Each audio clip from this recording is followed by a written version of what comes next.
Hi friends, welcome to paperless knowledge. आज है 24 जून और आज हम बात करेंगे आज के कुछ करंट अफेयर्स क्वेश्चंस का। साथ ही हम आपको कुछ क्वेश्चंस भी पूछेंगे जिसका आंसर आपको हमारे कमेंट बॉक्स में जाके देना है।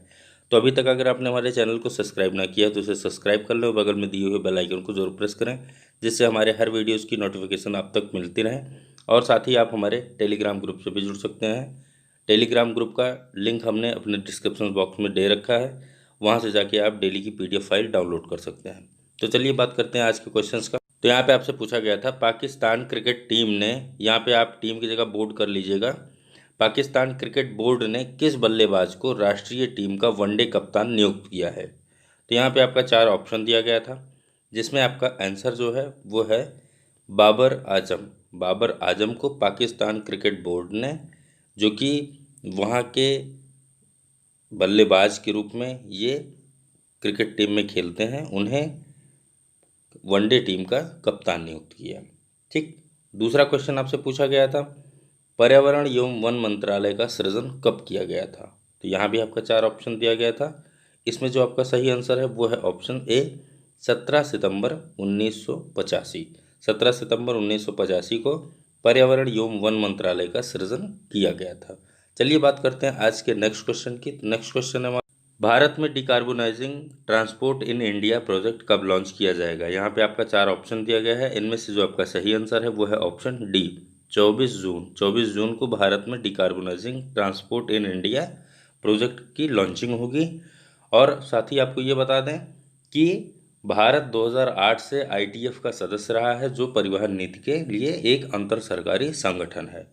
ठीक। किसका सदस्य रहा है? ITF का सदस्य रहा है। नोट कर लीजिएगा, कब से? 2008 से। ठीक। और साथ ही साथ आपको एक चीज़ और बता दें कि यह उभरती हुई अर्थव्यवस्थाओं में डिकार्बोनाइजिंग परिवहन परियोजनाओं का हिस्सा है।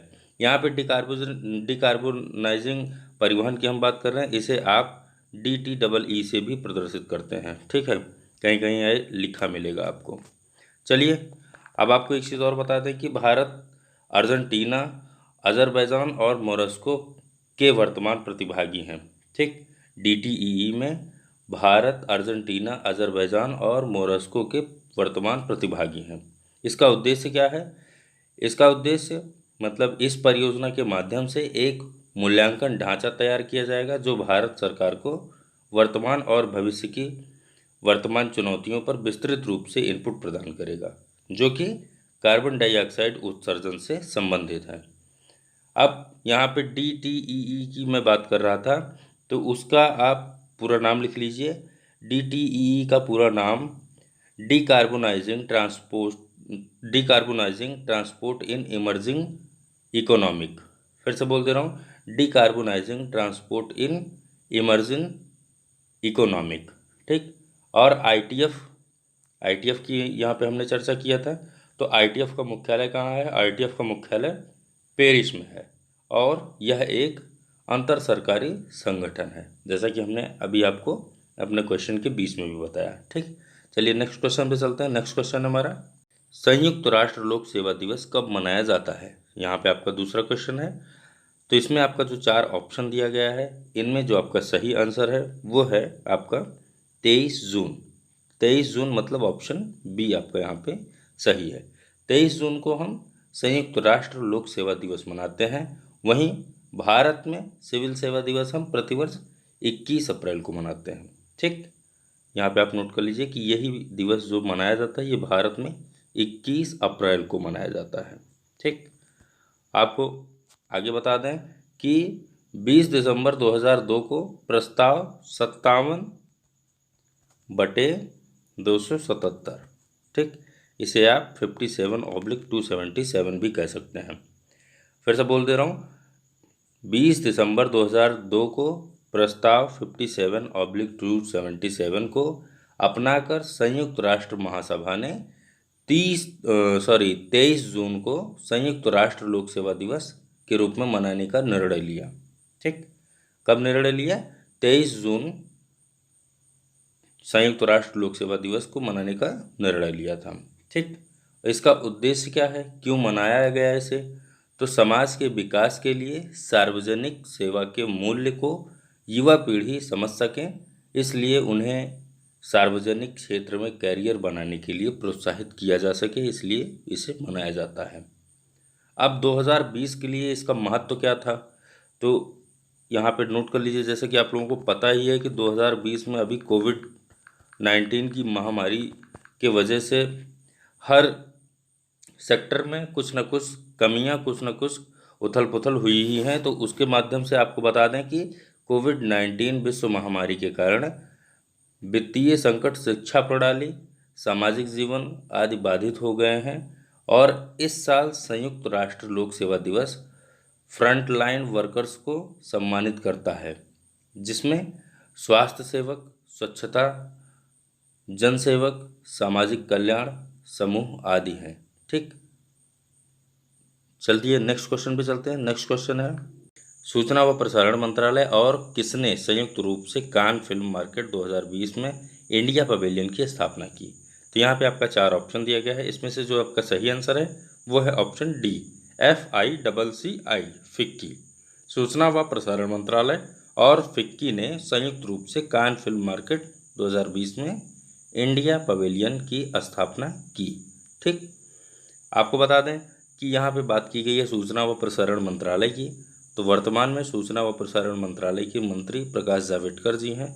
और बात की गई है फिक्की की, तो फिक्की के बारे में आपको बता दें तो इसके जो संस्थापक हैं वो घनश्याम दास बिरला हैं और नई दिल्ली में इसका मुख्यालय स्थित है। 1927 में इसकी स्थापना की गई थी। कब? 1927 में। ठीक, चलिए नेक्स्ट क्वेश्चन की बात करते हैं। नेक्स्ट क्वेश्चन है हमारा, किस देश ने बांग्लादेश से निर्यात पर शुल्क में 97% की छूट प्रदान की है। तो यहाँ पे आपका 4 ऑप्शन दिया गया है। इसमें से जो आपका सही आंसर है वो है ऑप्शन ए, चीन। ठीक, तो चीन ने बांग्लादेश से निर्यात पर अभी हाल ही में जो शुल्क लगा है उसमें 97% की छूट प्रदान की है और यह छूट 1 जुलाई से प्रभावी होगी।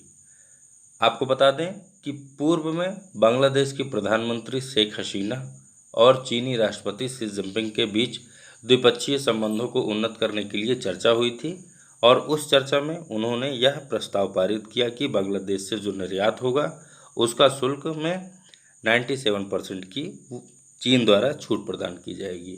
ठीक, और इस छूट से बांग्लादेश के 8,256 उत्पाद 97% उत्पादों के तहत आ जाएंगे जिन्हें छूट दी जाएगी। ठीक, तो स्पष्ट है कि इसमें 97% की जो छूट प्रदान होगी वो 8,256 उत्पादों को छूट मिलेगी। चलिए नेक्स्ट क्वेश्चन पे चलते हैं। नेक्स्ट क्वेश्चन है हमारा, किस संगठन को liquid cooling and heating garment LCHG के लिए पेटेंट प्राप्त हुआ है। यहाँ पे आपका 4 ऑप्शन दिया गया है। इनमें से आपका जो सही आंसर है वो है ऑप्शन सी, इसरो। ठीक, तो इसरो को हाल ही में liquid cooling and heating garment LCHG के लिए पेटेंट प्राप्त हुआ है।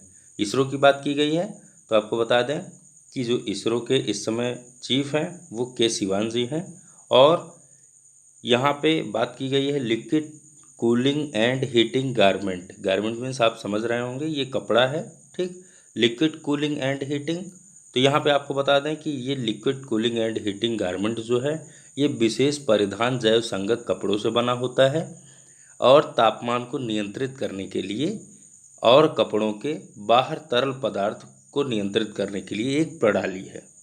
यह अंतरिक्ष यात्रियों को अंतरिक्ष में इसे पहनने पर आरामदायक तापमान प्राप्त करेगा या प्रदान करेगा और कपड़ों का उपयोग अन्य सैन्य उपयोगों, अग्निशमन और औद्योगिक क्षेत्रों में विषम वातावरण में भी किया जा सकता है।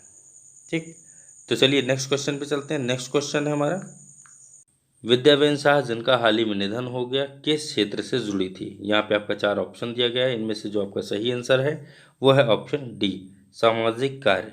तो आप यहाँ पे कह सकते हैं कि विद्याबेन शाह सामाजिक कार्यकर्ता थी और उनका हाल ही में निधन हो गया। कहाँ हुआ? दिल्ली में हुआ, 58 वर्ष की आयु में। ठीक, उन्होंने 1940 के दौरान राजकोट में पहला बाल भवन स्थापित किया था।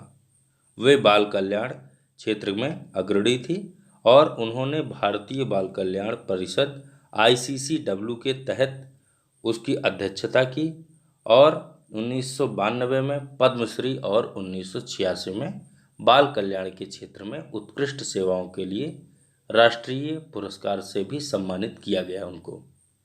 वहीं आपको बता दें कि 1970 के दशक में नई दिल्ली नगर पालिका परिषद की अध्यक्ष बनने वाली पहली गैर सरकारी अधिकारी भी थी ये। ठीक, कहाँ की? दिल्ली नगर पालिका परिषद की अध्यक्ष बनने वाली पहली गैर सरकारी अधिकारी थी। चलिए नेक्स्ट क्वेश्चन चलते हैं। नेक्स्ट क्वेश्चन हमारा, अप्रैल 2020 के अंत में अमेरिकी सरकार की प्रतिभूतियों का सबसे बड़ा धारक कौन सा देश है? यहाँ पे आपका 4 ऑप्शन दिया गया है। इनमें जो आपका सही आंसर है वो है जापान, ऑप्शन ए। ठीक, तो आपको बता दें कि अमेरिका ट्रेजरी विभाग के आंकड़ों के अनुसार भारत अप्रैल 2020 के अंत में अमेरिकी सरकारी प्रतिभूतियों का 12वां सबसे बड़ा धारक बन गया है। यहाँ पे भारत की बात करेगी यही, तो भारत कौन सा धारक बना है? 12वां सबसे बड़ा धारक बना है। ठीक, और आपको एक चीज़ और बता दें कि यहाँ पे हमने बताया कि सबसे बड़ा धारक कौन बना है? जापान बना है। जापान 1.2666 ट्रिलियन डॉलर की प्रतिभूतियों के साथ पहले स्थान पर है। कितना? 1.2666 ट्रिलियन डॉलर के साथ। ठीक, और चीन में 1.1 ट्रिलियन डॉलर, यूके का 368.5 बिलियन, ये तीसरे स्थान पर है। यूके 368.5 बिलियन डॉलर में है। ठीक, और तीसरे स्थान पर है। तो फिर से बता दे रहा हूँ आपको, तीसरे स्थान पर यूके है और दूसरे स्थान पर चीन है, पहले स्थान पर जापान है और 12वें स्थान पर भारत का नाम आता है। अप्रैल के अंत में भारत में 157.4 बिलियन का निवेश हुआ था। ठीक, चलिए नेक्स्ट क्वेश्चन पे चलते हैं। नेक्स्ट क्वेश्चन हमारा, भारतीय अधिकारियों ने कौन सी EAG FATF पूर्ण बैठक में भाग लिया? तो इसका आंसर होगा 32वीं, ऑप्शन सी यहाँ पे आपका सही है। ठीक, परिवर्तन एजेंसियों के प्रतिनिधियों सहित भारतीय अधिकारियों ने मनी लॉन्ड्रिंग और आतंकवाद के वित्त पोषण प्लेनरी बैठक में वर्चुअल 32वें विशेष यूरेशियन समूह में भाग लिया। आपको यहीं पे एक चीज़ और बता दें कि EAG की बैठक वित्तीय कार्य बल के तहत आयोजित की गई थी। किसके तहत? कार्रवाई कार्य बल के तहत। और EAG के बारे में आपको बता दें तो यह भारत, रूस, चीन, Kazakhstan, Turkmenistan, Uzbekistan, Belarus, Kyrgyzstan, Tajikistan सहित 9 सदस्य FATF के सहयोगी सदस्य क्षेत्रीय निकाय हैं। EAG का मुख्यालय मॉस्को, रूस में स्थित है। ठीक, चलिए नेक्स्ट क्वेश्चन की बात करते हैं। तो नेक्स्ट क्वेश्चन है हमारा, विजय खड़ूजा को किस देश में भारत का अगला राजदूत नियुक्त किया गया? यहाँ पे आपका 4 ऑप्शन दिया गया है। इसमें से जो आपका सही आंसर है वो है ऑप्शन सी, जिम्बाब्वे। ठीक, तो विजय खड़ूजा को जिम्बाब्वे में भारत का अगला राजदूत नियुक्त किया गया है। आपको बता दें कि ये वर्तमान में विदेश मंत्रालय MEA विदेश मंत्रालय, ठीक, विदेश मंत्रालय में निदेशक के रूप में कार्यरत हैं और विजय खड़ूजा की नियुक्ति R मस्कुई की जगह पर की गई है, जो कि रोमानिया में भारत के अगले राजदूत होंगे। चलिए नेक्स्ट क्वेश्चन पे चलते हैं। नेक्स्ट क्वेश्चन हमारा, NSF का प्रमुख किसे नियुक्त किया गया है? यहाँ 4 ऑप्शन दिया गया है। इसमें से आपका सही आंसर है ऑप्शन सी, पंचनाथन। पंचनाथन का पूरा नाम सेतुरमन पंचनाथन है और इनकी नियुक्ति अमेरिका के पूर्व राष्ट्रपति बराक ओबामा के द्वारा 2014 में की गई थी। कहाँ? राष्ट्रीय विज्ञान अध्यक्ष के रूप में। ठीक, राष्ट्रीय विज्ञान बोर्ड के अध्यक्ष के रूप में इनकी नियुक्ति अमेरिका के पूर्व राष्ट्रपति बराक ओबामा द्वारा की गई थी 2014 में। और अभी हाल ही में अमेरिकी सीनेट ने राष्ट्रीय विज्ञान फाउंडेशन NSF के निदेशक के रूप में इनको नियुक्त किया है और वर्तमान में ये एरिजोना स्टेट यूनिवर्सिटी ASU में ज्ञान उद्यम विकास का नेतृत्व करते हैं। ठीक, नेक्स्ट क्वेश्चन पे चलते हैं। नेक्स्ट क्वेश्चन हमारा, तो चलिए आज का क्वेश्चन है कोविड-19 से सबसे पहला ग्रीन जोन में आने वाला राज्य। यहाँ पे आपका 4 ऑप्शन दिया गया है, बिहार, गोवा, उड़ीसा और राजस्थान। इसमें से आपका एक आंसर होगा। वहीं दूसरा क्वेश्चन आपसे पूछा गया है, हाल ही में ट्विटर ने अपना नया सीईओ किसे नियुक्त किया? Thomas Lyon, Jack Darcy, Patrick Pichette, Marcos Trejo. इसमें से भी आपका एक आंसर होगा। दोनों क्वेश्चन का आंसर आप हमारे कमेंट बॉक्स में अपना आंसर दीजिए। और नई वीडियो पाने के लिए आप हमारे, अभी तक अगर आपने हमारा चैनल सब्सक्राइब ना किया है तो उसे सब्सक्राइब कर लें और उसे डेली लाइक व शेयर करना बिल्कुल ना भूलें। तो दोस्तों आज की वीडियो में इतना ही, फिर मिलेंगे किसी अन्य वीडियो के साथ, तब तक के लिए धन्यवाद।